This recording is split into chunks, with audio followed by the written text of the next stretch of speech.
Does anyone else feel like they blinked and August was over? Hey, what's up you guys? It's me, your girl Jessie, back with another video. I say this every month, but August went so quickly, but I did manage to find some new bits and bobs that I've loved, so here they are. First up is entertainment. My movie pick for this month has been The Secret Life of Walter Mitty. It's about this guy who leads this hugely mundane life, but is always imagining these spectacular scenarios in his head that he wishes he could escape to.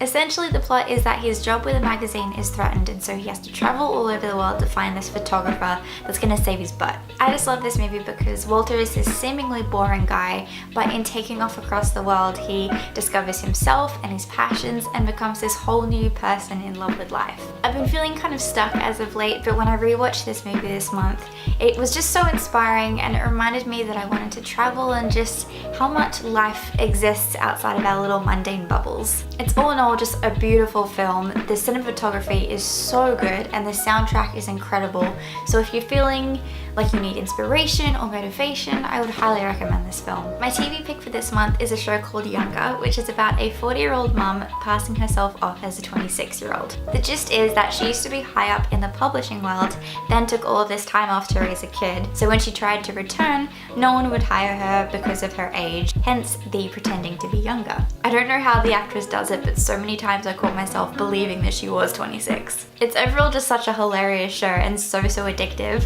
I literally watched the entire first season in one night because I was so hooked. It's just great. I again didn't have time to read a proper book this month, but I did recently go to a conference where they gifted us with this book created by the Colour Sisterhood from Hillsong. I think everyone in some way or another wants to make a change in the world, but it's so easy to get overwhelmed with how you'll make a change. I think us millennials especially are so focused on the bigger picture of how we'll influence the whole world for the better that sometimes we forget that we can do so just by being the change in our community. What I really loved about this book is it gives you really simple and practical ways that you can serve others and positively impact their lives, which we should never underestimate in changing the world. Next up are accessories. So I took to Princess Polly and I unintentionally found these 3 pieces that work so well together. I'm not usually a gold wearer either, but these pieces were so cute so I couldn't resist. So I've been seeing shoes like these everywhere, but I couldn't exactly settle on a pair that I really liked. But when I found these, I knew they were the ones. They're so comfy and so versatile, a wardrobe staple. So for the past few years, I've had this staple go-to bag that I take to all my gigs and concerts because it's so small and just perfect for holding the essentials. But it recently fell apart, which is why I was so stoked to find this perfect replacement. It's just such a great size for when you're on the go and you only need a few belongings, and it's cute too, which is a flippin' bonus. So the last piece of this look are these extra as hoops, which I'm still slightly self-conscious of wearing in public, but I've just decided to go with it. I've always really wanted just the largest hoops I could find, and here they are. I found them at last. Next up is beauty. For the longest time, I've always used a dark eyeshadow and a brush for my eyebrows, but after like 4 years, it's finally run out, so I decided to upgrade to Hourglass's Arch Brow Sculpting Pencil in soft brunette. A couple months back I had a makeup application at Mecca and they used this pencil on my eyebrows and I really liked how it looked. So I decided to give it a try and I'm really happy with how it turned out. What I love about this product is because it's a pencil you can control how natural you want the brow to look, and it's super forgiving if you make any mistakes, which is me, hello, every day. Super lovely overall. Another staple of mine that ran out recently was my Yash nude lipstick from MAC.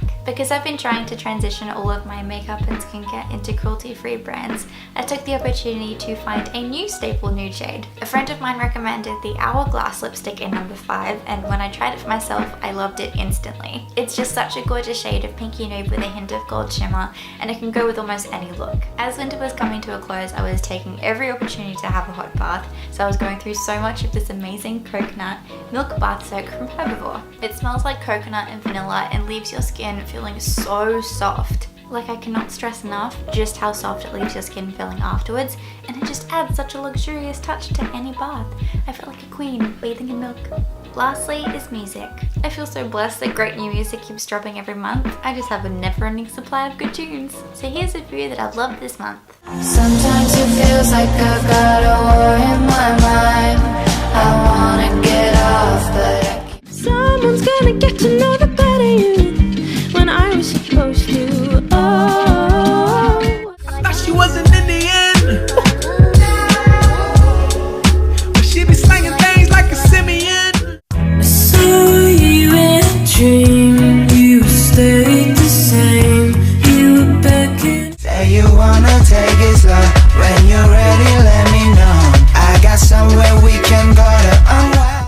Keep my hands on myself.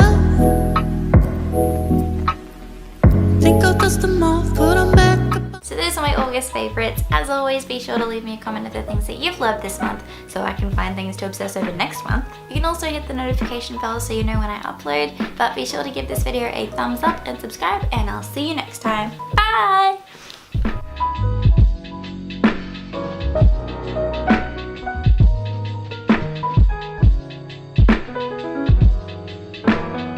To find a new stoople. Find a new stoople.